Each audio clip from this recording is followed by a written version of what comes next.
समादरणीय धार्मिक सज्जन वृंद, आज हम ऋग्वेद आदि भाष्य भूमिका में ब्रह्म विद्या विषय के अंतर्गत एक अथर्ववेद का मंत्र दिया है, उसके ऊपर विचार करेंगे। मंत्र है महद यक्षम भुवनस्य मध्ये तपसी क्रांतम सलिलस्य पृष्ठे तस्मिन् श्रयन्ते या उ के च देवा वृक्षस्य स्कंदः परिता इव शाखा। यह मंत्र अथर्ववेद के 10वें कांड का 7वें सूक्त का 38वां मंत्र है और इस सूक्त का नाम दिया है सर्वाधार वर्णन। ये जो सूक्त है ये सर्वाधार, सबका जो आधार है वो कैसा है उसका वर्णन करता है। और इस सारे सूक्त का देवता स्कंभ है, आत्मा आगे दिया है। तो आत्मा के विषय में, स्कंभ के विषय में इस मंत्र के अंदर भी बताया है। स्कंभ जो परमेश्वर है, परमेश्वर का नाम स्कंभ भी है, जो सबको धारण करता है, तो उसके विषय में इस मंत्र के अंदर बताया है। मंत्र के अंदर सबसे पहले दिया महद यक्षम, जो परमेश्वर महत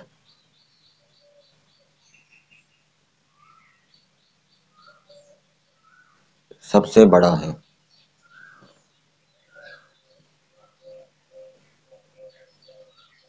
गुण कर्म स्वभाव की दृष्टि से जो परमेश्वर सबसे बड़ा है।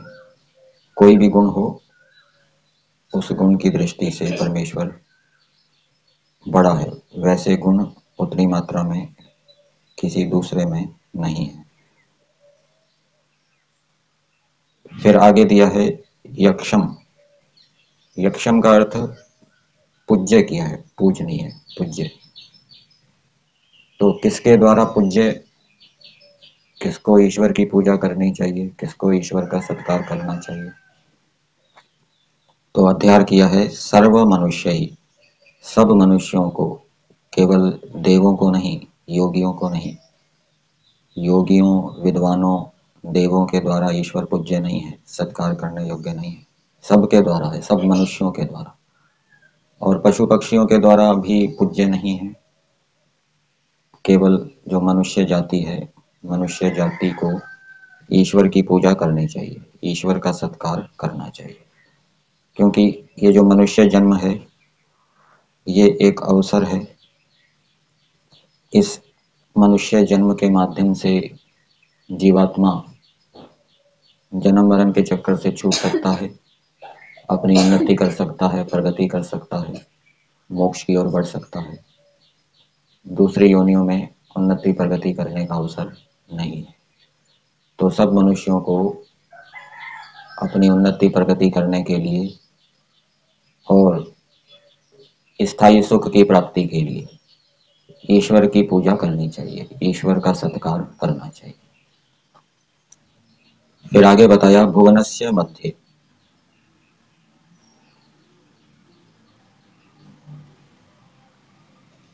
अब यहाँ पर क्रिया का अध्यार किया है। महद यक्षम, यहाँ पर भी यत शब्द का अध्यार करेंगे। जो यत महत वर्तते, वर्तते क्रिया का अध्यार भी करेंगे। यत यक्षम वर्तते, जो सब मनुष्यों के द्वारा पूजनीय है, जो सबसे बड़ा है, यत का भी अध्यार करेंगे और वर्तते का भी अध्यार करेंगे। एक क्रिया का अध्यार यहाँ होगा और कर्ता का भी अध्यार होगा। फिर भुवनस्य मध्य, यहाँ पर भी यत जुड़ेगा, जो ब्रह्म, भुवन, भुवन का अर्थ किया है सब संसार, सब संसार के बीच में परिपूर्ण है। यहाँ पर भी है क्रिया का अध्ययन करेंगे। यत ब्रह्म संसारस्य मध्ये परिपूर्णम अस्ति, जो परमेश्वर संसार के बीच में परिपूर्ण हो रहा है। हिंदी भाग में दिया है कि जो परमेश्वर लोकों के बीच में विराजमान है, एक ही बात है, लोकों के बीच में विराजमान है या संसार में परिपूर्ण हो रहा है। और साथ में और दिया, और उपासना करने के योग्य है, उसकी उपासना करनी चाहिए। फिर आगे दिया है तपसी क्रांतम, यहाँ पर भी यत का अध्ययन करेंगे। यत ब्रह्म तपसी क्रांतम वर्तते, जो ब्रह्म सर्वाधार ब्रह्म ज्ञान में विज्ञान में बड़ा हुआ है, अर्थात सबसे अधिक विज्ञान जिसके पास है, जिस परमेश्वर को संसार के सभी पदार्थों का ठीक ठीक ज्ञान है, कोई संशय नहीं है, भ्रांति नहीं है, ऐसा। फिर आगे दिया है सलिलस्य पृष्ठे। सलिल शब्द के अनेक अर्थ किए हैं, यहाँ पर तो सलिल का अर्थ अंतरिक्ष किया है। शब्दकोश के अंदर पानी को भी सलिल कहते हैं, और इस सलिल शब्द की व्युत्पत्ति की है सलति गच्छति निम्नम, जो नीचे की ओर जाता है। पानी नीचे की ओर जाता है, अग्नि ऊपर की ओर जाती है, तो नीचे की ओर जाता है, इस कारण से सलति गच्छति निम्नम, इसलिए उसको सलिल कहते हैं। और एक शब्द प्रयोग होता है सलिलार्थी। सलिलार्थी किसको कहते हैं? सलिल तो हो गया पानी, पानी जिसका प्रयोजन है, तो सलिलार्थी कौन हो जाएगा? प्यासा व्यक्ति, प्यासे व्यक्ति को कहते हैं सलिलार्थी। और सलिल का एक अर्थ होता है पानी। यहाँ पर ऋग्वेद आदि भाष्य भूमिका में सलिल का अर्थ किया है अंतरिक्ष, और फिर अंतरिक्ष से को और खोला है कारण रूपेण कार्य से, फिर कार्य अर्थ कर दिया सलिल का। ये तात्स्य उपाधि से समझना चाहिए। अंतरिक्ष है, अंतरिक्ष में ये कार्य जगत स्थित है, इसलिए आधार आधे को एक मानकर या तात्स्य उपाधि से कार्य जगत को भी अंतरिक्ष कह दिया, और अंतरिक्ष के लिए सलिल शब्द हो गया। तो सलिलस्य पृष्ठे, पृष्ठ शब्द भी अनेक अर्थों में बताया गया है।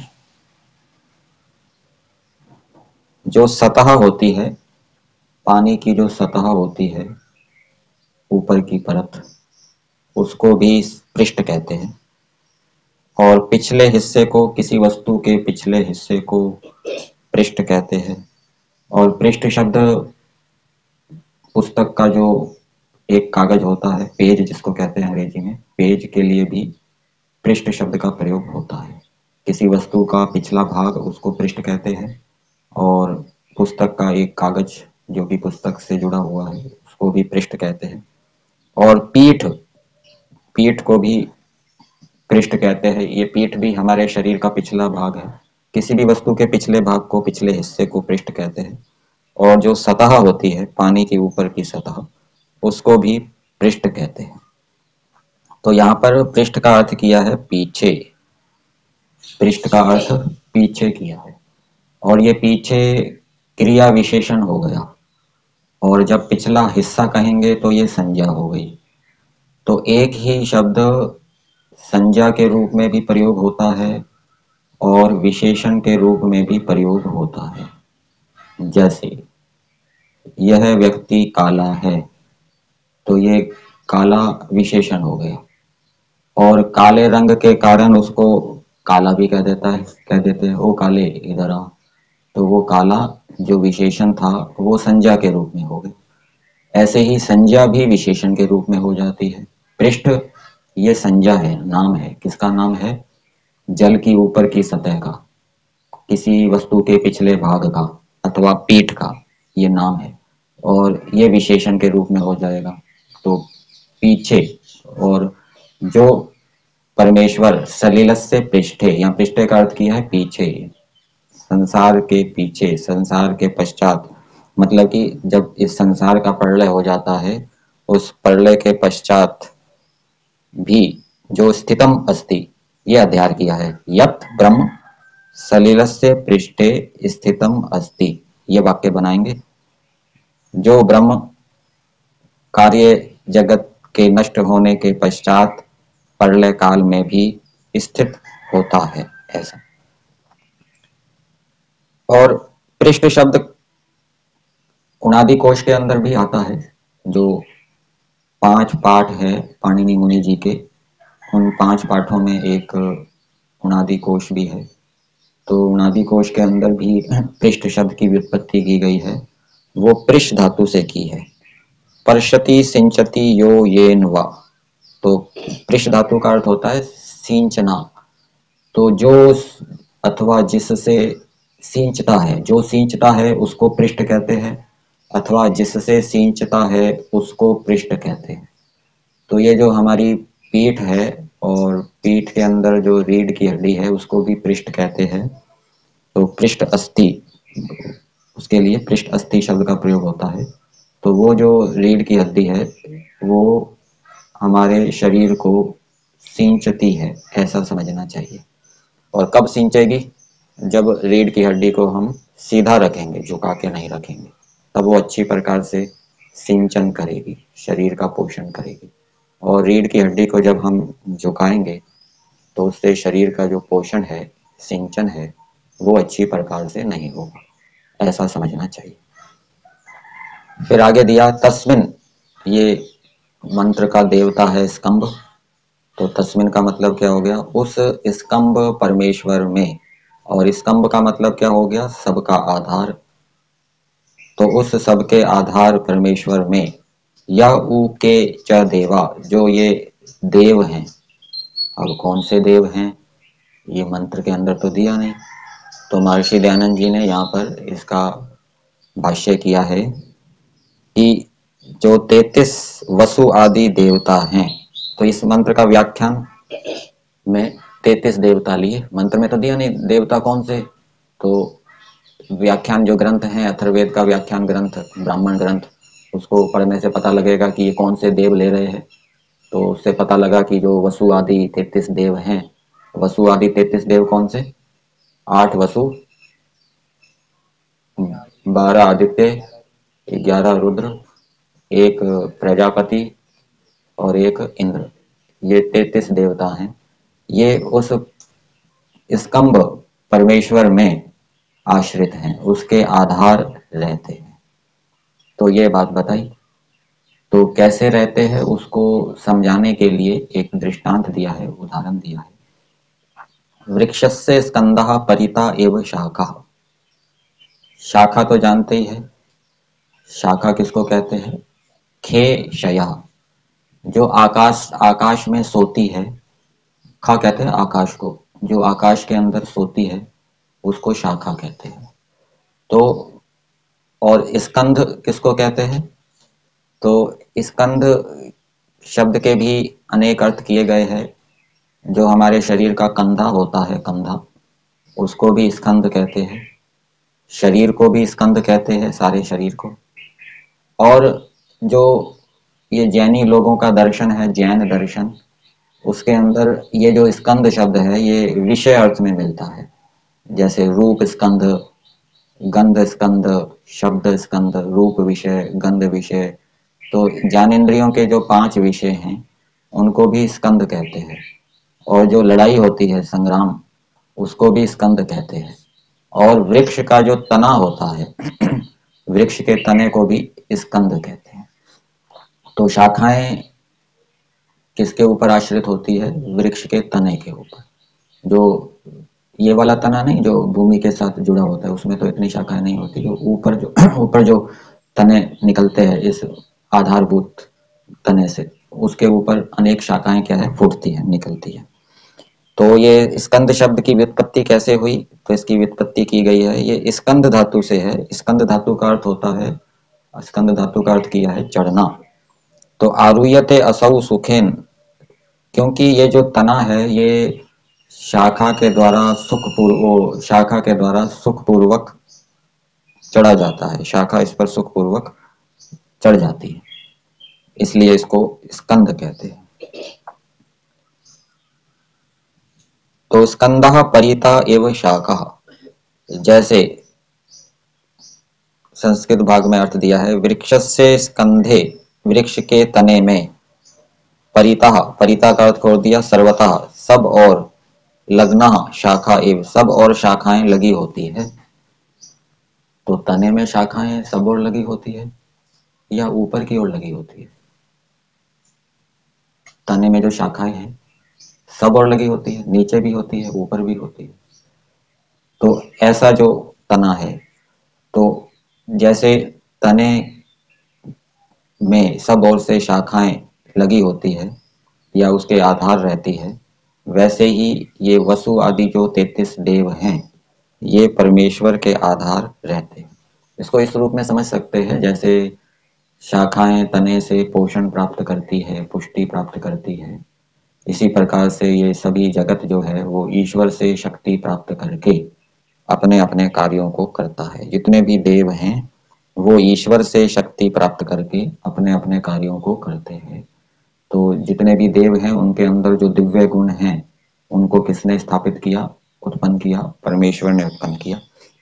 और परमेश्वर की व्यापकता और अंतर्यामिता के कारण ही वो अपने अपने कार्यों को करने में सक्षम होते हैं। तो हिंदी भाग में अर्थ दिया है, जैसे कि पृथ्वी से वृक्ष का प्रथम अंकुर निकल के, तो पृथ्वी से वृक्ष का पहला अंकुर निकल के, तो अंकुर कहां से निकलेगा? पृथ्वी से नहीं निकलेगा, पृथ्वी के अंदर जो बीज डाला है उस बीज में से अंकुर निकलेगा। तो बीज को ही यहाँ पृथ्वी कह दिया है। बीज को क्या कह दिया? पृथ्वी कह दिया है, क्योंकि बीज का आधार क्या है?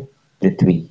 तो आधार आधे को एक मानकर, तो जैसे कि पृथ्वी में स्थित वृक्ष का प्रथम अंकुर निकल के और वही स्थूल होके सब डालियों का आधार होता है, इसी प्रकार सब ब्रह्मांड का आधार वही एक परमेश्वर है। तो इस मंत्र के अंदर ईश्वर के विषय में बहुत सी बातें बताई कि परमेश्वर सबसे बड़ा है, सब मनुष्यों को के द्वारा वह पूज्य है, सत्कार करने योग्य है, सब संसार के बीच में विराजमान है, परिपूर्ण हो रहा है, बहुत विज्ञानी है, सब विषयों का परमेश्वर को ठीक ठीक ज्ञान है।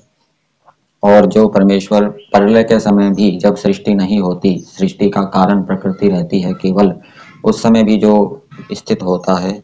और अंत में एक बात बताई, जिसके आधार सब देव स्थित होते हैं, जिससे शक्ति प्राप्त करते हैं। तो ये बातें परमेश्वर के विषय में क्यों बताई? क्योंकि ऐसे परमेश्वर की मनुष्य उपासना करें, अपने गुण कर्म स्वभाव उसके जैसे बनाए, इसलिए ये परमेश्वर की स्तुति की गई है। जैसे कि सोशल मीडिया के अंदर ऐड आते हैं अनेक विषयों के, तो वो किस लिए आते हैं? उनकी स्तुति किस लिए की जाती है, प्रशंसा किस लिए की जाती है? ताकि मनुष्य उन वस्तुओं को खरीदे, उनका उपयोग करे। तो यहाँ पर इस मंत्र में परमेश्वर की स्तुति किस लिए की? परमेश्वर ने अपनी स्तुति की, इसलिए स्तुति की कि मनुष्य मेरे से लाभ उठाए, अपने गुण कर्म स्वभाव मेरे जैसे बनाकर मेरे से लाभ उठाए और इस जीवन को सुखी करें और अपने जो चरम लक्ष्य मोक्ष है उसकी ओर बढ़े।